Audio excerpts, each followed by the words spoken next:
সবাইকে আসসালামু আলাইকুম। আবারও চলে আসলাম আমি ইটভাটার কাজ যেখানে চলাকালীন সেখানে চলে আসলাম। আজকে সেখানে আপনাদেরকে দেখাচ্ছি যে এখানে একটি মেল বসানো হচ্ছে, যা আপনারা আমাদের ভিডিওতে দেখতে পারতেছেন। এনারা মেলটা বসানো হয়েছে, এনারা মেলটা সেটিংস করতেছে। মেলটা কিভাবে সেটিং করে আজকে আমি সেটাই দেখাবো আপনাদেরকে। দেখতে পাচ্ছেন এখানে 3জন মানুষ মেলটাকে সেটিং করতেছে। সেটা আমি এখন আপনাদেরকে পাশটা ঘুরে দেখাচ্ছি। এই দেখুন, এনারা এইদিকে কাজ করতেছে। অবশ্য আমি এনাদেরকে জিজ্ঞাসা করছিলাম যে আপনাদের পাশে কিছু মানুষ কাজ করতেছে আর আপনারা কেবল মেল সেটিংস করতেছেন, কারণটা কি?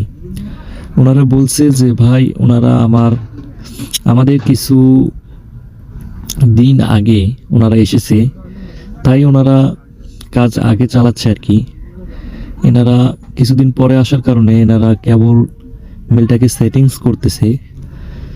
তো চলেন এইদিকে একটু ঘুরে দেখাই আপনাদেরকে। ওখানে পাশে দেখতে পাচ্ছেন যে কিছু মানুষ কাজ চালাতেছে, আর এনারা এখনো কাজ চালাচ্ছে না। এই যে এগুলো তো দেখতে পাচ্ছেন, এগুলোতে ইট বানানো হবে আর কি।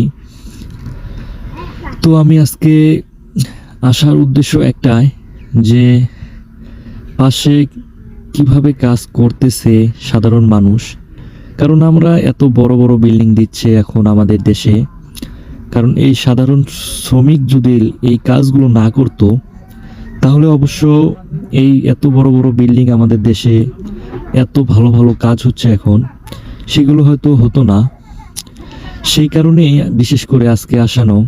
দেখুন, এনারা ভাঙা ইট সেগুলো দিয়ে এই যে সাইডগুলো মানে কাদা দিয়ে গেঁথে গেঁথে তুলতেছে।